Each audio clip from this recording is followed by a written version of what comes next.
Morning, everybody. Peter Ciccone, Diner Discussions.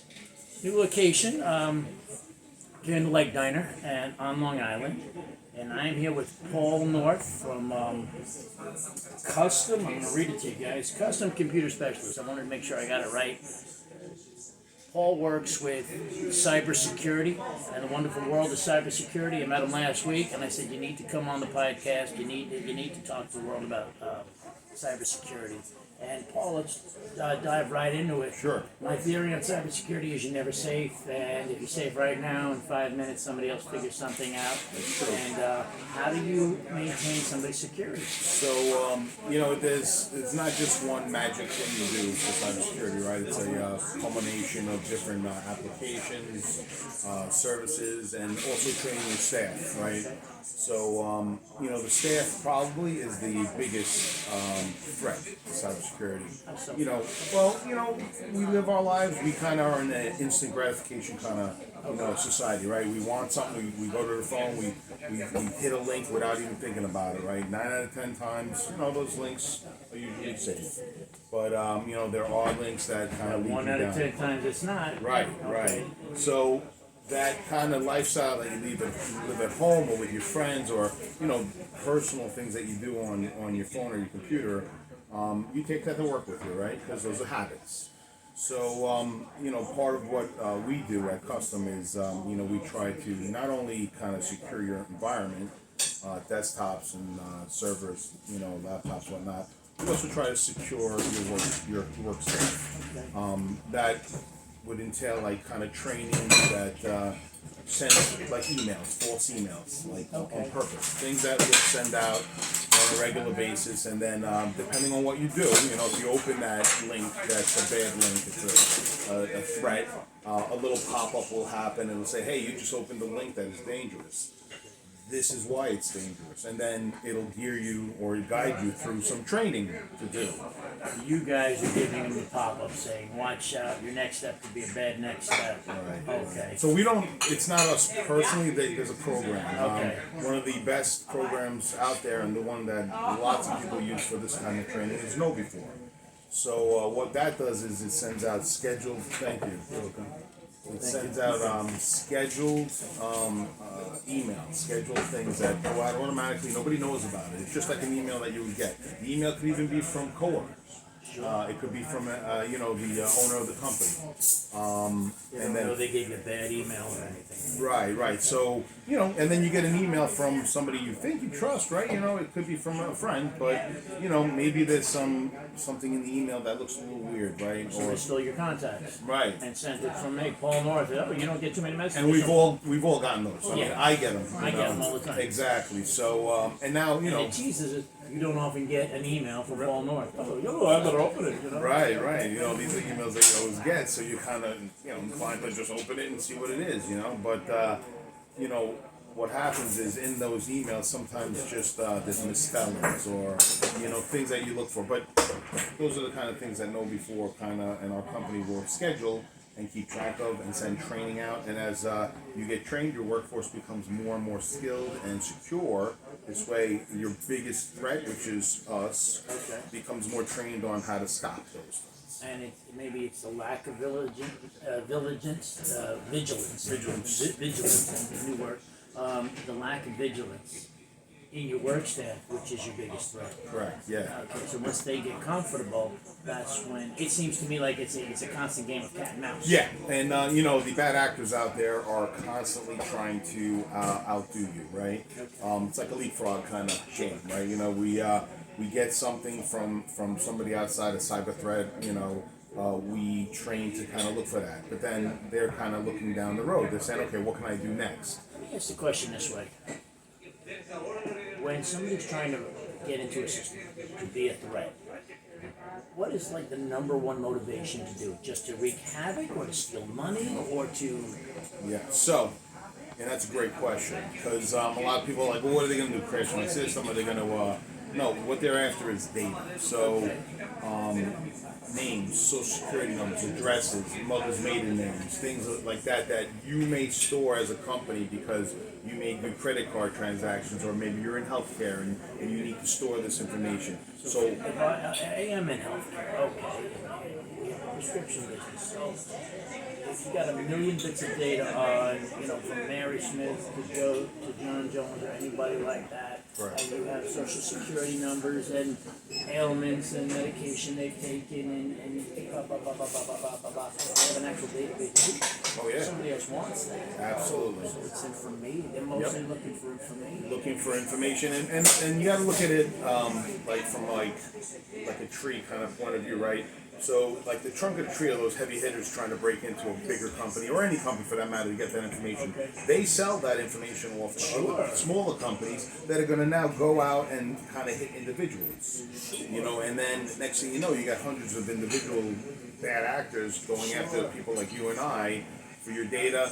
Spoof you into sending them money, spoof you into, putting a credit card number in an email, something to that matter. Right, and I explained it like this for years with the prescription discount business. We've had more than one person come up to us and say, hey, would you like to be able to keep a database of all your people who use your program? And we always say no, because we're HIPAA compliant. Right. So not having the information helps us stay HIPAA compliant. We don't know who's using it. That's true. On the one hand, we don't have the control where we can send you 4,000 emails every time you walk by a pharmacy. Oh, son of a gun, we pop up. I mean, we've been offered programs like that.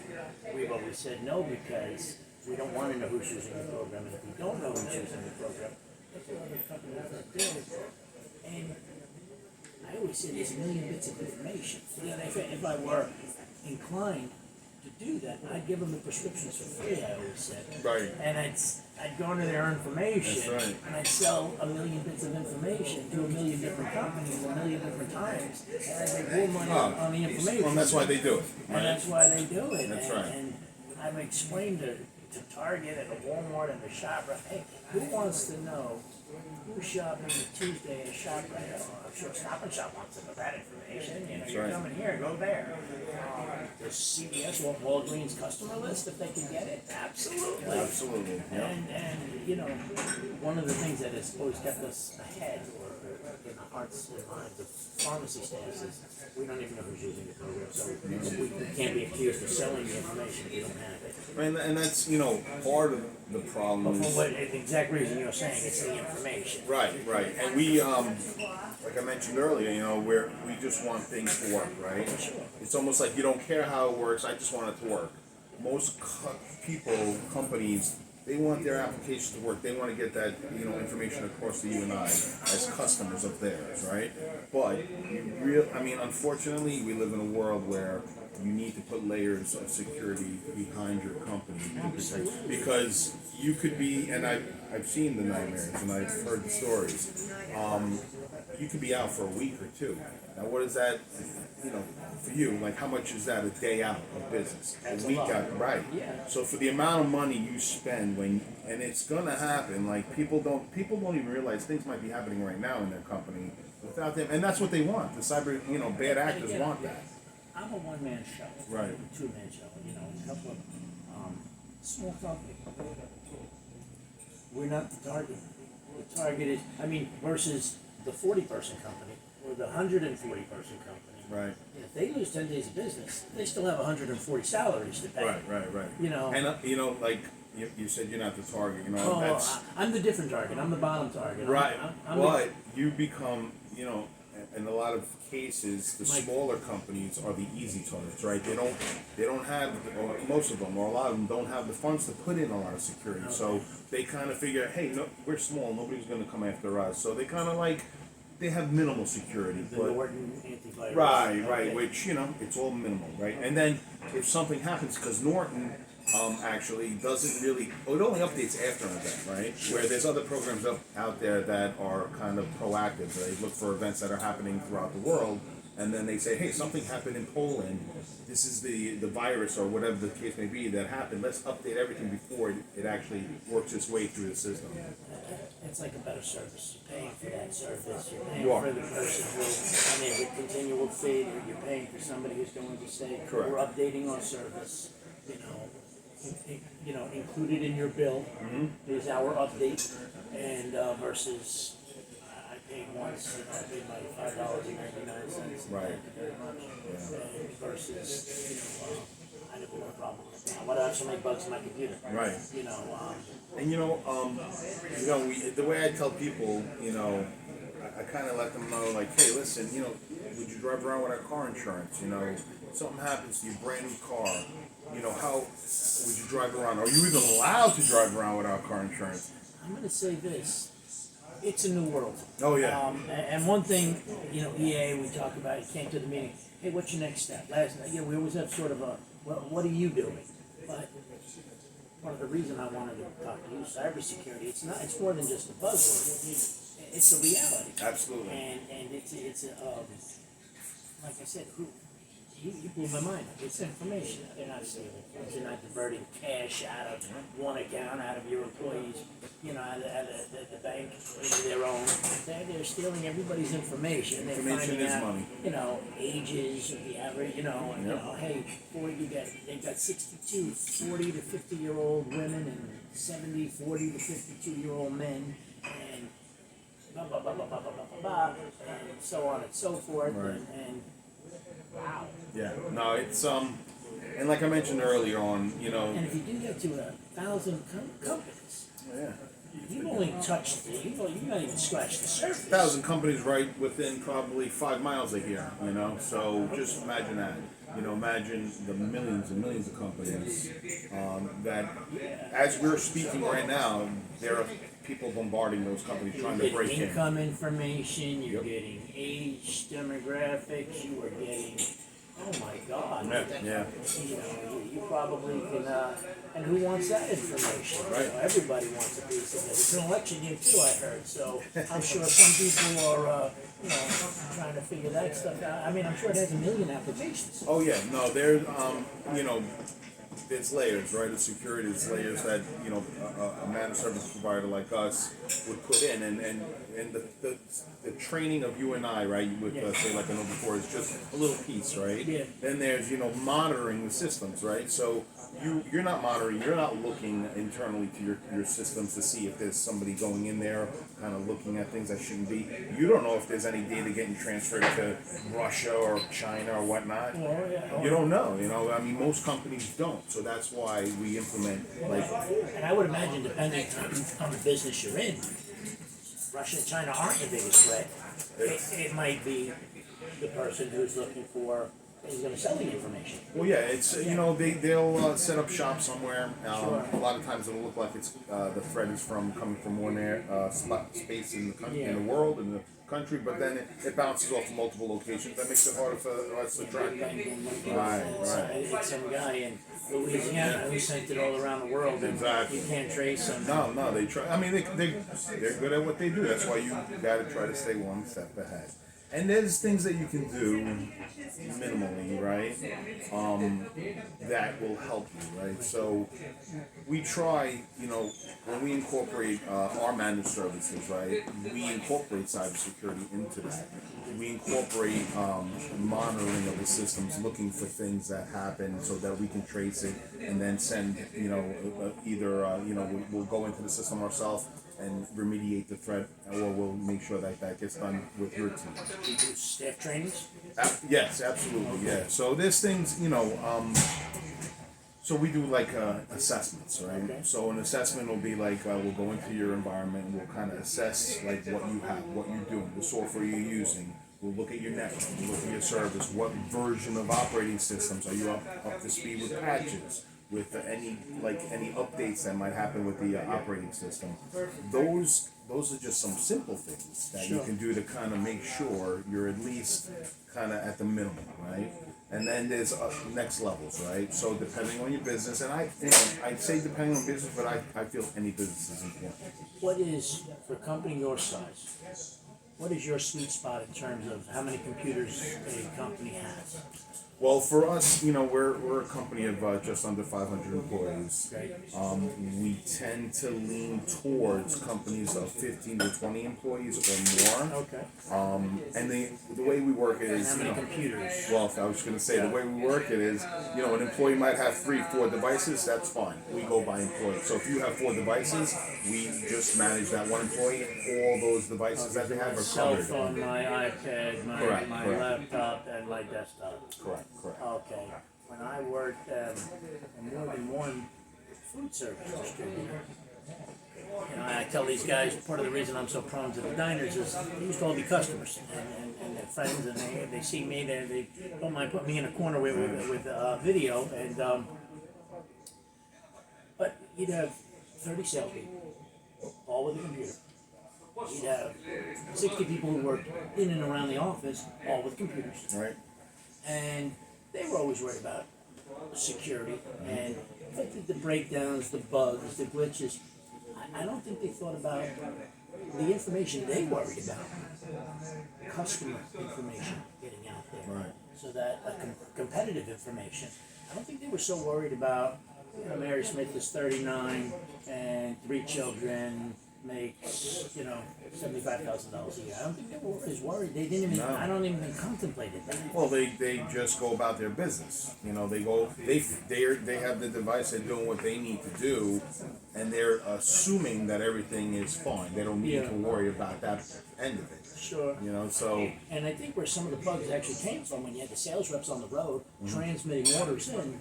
sure. I was picking up Wi-Fi wherever I could pick up There you Wi-Fi. go, yeah. And now if I was in a place like this, you know, they gave me a password, maybe, you know, they'd let me transmit my orders from here Sure. or something of that nature. You're a little more contained. So, you know, we do But testing. there were plenty of times, I'll say this, parked on the side of the road, Sure. I found a hot spot. There you go. I was just gonna say, You know. there we do certain testing, and some of it is sitting outside of a building, or possibly pretending you're a food delivery guy, go into a lobby. 9 out of 10 times, the guest Wi-Fi is in the lobby. Sure. Log into this, so then we'll try to break into that guest Wi-Fi. So this is us being good actors, Yeah, making yeah. sure you're secure. But try to break into that guest Wi-Fi. Try to see how far we can get. All right, and then we go back to the clients and say, hey, listen, you have your guest Wi-Fi. The guest Wi-Fi is not as secure as you think it is. We were able to get this far. Your middle name is Wendell, but Oh, and they get a cell phone from owners and harass them. These people trying to get ransom money. You know, you want your data back, you pay us $10 million. You know? wow, Yeah. wow. And if it's the right guy, you know, if it's certain, hey, what $10 million from me? Well, you know, some companies lose $10 million a day. Sure. You know, so is it worth it them to Yeah. keep stay down for a week or No, two? no. Right? So a lot of these people pay. Right? Yeah, they pay the ransom, Well, yeah. Oh my God. but at a fraction of what that ransom is. Literally, Yeah. pennies on the dollar. You can secure yourself to a Alright. point where you can. So let's say quickly here, he's got another breakfast meeting after this. So, Big but- breakfast day today, Yeah, sorry yeah. folks. Okay. 60 employees, 20 salespeople, or you know what, 300 employees, 40 salespeople, 60, 70 computers in the office. What is their monthly salary? What should they be looking at? Should they have in-house? Should they have a firm like yours? So- or should you be working together? Yes, so all of the above, right? There are many instances where a company of that size generally will have a couple of IT people. Oh, on they staff. have IT people. Yeah, Right. They have an IT department. Right. So what we do is we will usually supplement those people. Okay. So you can have 5, 10 employees and still you won't know everything, right? Sure. So you want to hire somebody like Custom to go in there and kind of fill in the gaps. You know, also police to police, right? Sure. I want to trust that my employees are doing the right thing, or doing training, or getting everything they Trust know. but verify. Right, exactly. So what we do is, we'll do assessments. We do quarterly pen tests, penetration tests. So we'll do things to kind of make sure that the checks and balances are there. And every company that has a CFO, every company that has an accountant or accounting department of some sort, Right. they look at invoices, they look at receipts. They want to know what how come your credit card is 2,000 a month and his is 300? You know, what did you buy? You know, how many TV sets did you need? You know, It's true. It's true. I mean, they're looking at that stuff. Absolutely. You have to. Yeah. You have to. It's business, and you know, they understand policing the police, and you can't trust everybody just because they're your employee and they had a nice smile at the interview. Right. There are checks and balances. And we never want people to look at us as like a lot of especially at the lower level of IT, they look at us as a threat. They say, "Oh, they're going to come in, they're going to replace us." No, no, we don't want to replace you. We want to go in there. We want to help you look good. We want to make sure you're because if we don't look good, then you don't look good. And either. then replace them. That's more work than you want, even. Right, You know, right. that's, I don't want to run your IT department. I want to make sure that nobody's busting in, that you're not getting a bug that's going to shut you down for 3 days. Correct. What does a service like this cost? So I mean, You said for pennies on the dollar. correct. So you figure, we incorporate everything, right? Cybersecurity, monitoring, help desk, so if you have simple problems like I forgot my password to my system's not working at all. Generally speaking, depending on the size of the company, you're looking at about $130 per month per employee. That incorporates everything, including the server support as well. Okay, so 10 employees, $1,300 a month. Sure. Okay. 60 employees, a little bit more than that. And as we get up in the higher, like 100, 300, 500, 1,000 employees, obviously, the more, the better we can do. Okay, and you're probably, you're gonna lower. Yeah, and there's a level, right? There's a threshold you meet because, there's a lot we do. There's a lot. We have employees that we have to, obviously maintain and take care of. They're the ones that are making sure you can sleep good at night. So, what does that cost? So there's a minimal threshold you're gonna meet, but we, obviously, if there's 500 employees, it's not gonna be $130. We'll probably be able to get it down a little lower. A little lower than that, where it's reasonable. Don't get so excited. And Trust me. where it's reasonable and you're able to you're able to afford it. Correct. Yeah, yeah, and again, you have a business. You're running a business. It's very, very critical to you. Yeah. We are just you got to kind of look at our kind of company, a managed service provider, or custom, as just a piece of the business that is keeping you safe. Sure. Keeping you updated, letting you know, like, hey, you have a few servers here. Next year you're going to need to replace these because they're going to be end of life. They're not going to be updatable anymore. Things like that. What's your one bit of advice to any company, any size? Any company, any size, my advice is, never think you're too small, or too big for that matter. Never think you have enough. It's always good to get another set of eyes on it, just to get that reassurance that you do. Hey, there's companies that we do tests with that they're fine. They're like, hey, you guys are doing great. Whatever, keep doing what you're doing. What is the first thing you look for when you go into a company? They give you the contract. What's the first thing you and the techs? Well, I mean, we kind of do an inventory, right? We look at what you have. We look at what revision of the operating system you're on. We look at how old the equipment is. Okay. There are clients that we've walked into that were like, we will not support you until you get to this revision. You get to this point Okay. in the operating system, and we'll help you. Sure. But we can't just walk. There's companies we walk in, we can hit the road running, and we support them right away. And there's other companies that The we equipment's have too to old right. to- And we don't do that because we want you to buy new equipment. We do that because you're not at a good place. We need to get you at least a serviceable, supported place. You And want then the we car to move be on. safe. You need new brakes. Correct. All Correct. right. That's it. Paul, any parting words of wisdom? Bits of advice? No, just when you think you're safe, doubt yourself. Just and look for people to kind of give you that reassurance that things are doing better than you think, or that you need help. When you think you're safe, that's when that Yeah, that's it's when you know you're not. sleep with one eye open when you're. Hey, I can't thank you enough for Hey, coming up. no, this was great. Paul, we ask everybody the same question on the show. Do you love what you do? I do. I wasn't always in sales, and Okay.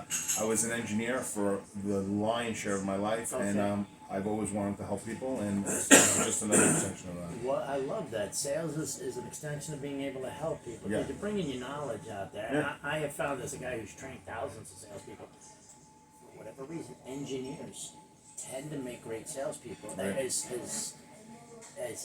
you may not understand that, but because you want to explain the product. Right. And you need the knowledge. I mean, if you don't know your product, you can't sell. That's number one. But two, engineers seem to want to build it, and they'll seem to explain it step by step. And so I always say engineering to sales works. Yeah, I've seen that. And I would say the majority of the time, and I speak for myself when I say this, I'm not going to try to do something that you don't need, right? You'll know. We're going to do what you need to be safe, to be at a level of like service that's going to be That's how you build trust. Yeah. Now, I could go another half an hour just on sales. I know. But cybersecurity is an amazing education today. Thank you. Hey, And my pleasure. if you I think hope you're it was informative. yeah, if you think you're safe, you're not. Guys, like, subscribe, and share. Paul North, thank you very much. Thank you. How do people get in touch with you? You can reach out to me through Custom Computer Specialist. My cell phone is 516-641-0279, or you can shoot me an email at pnorth@customonline.com. P-North at customonline.com. And I'll send you that information if you want. You can put it right into the. I'm going to put it right into the tag. Don't worry about it. All right, excellent. Take care, everybody. Thanks Thank you. so much. Have a great day.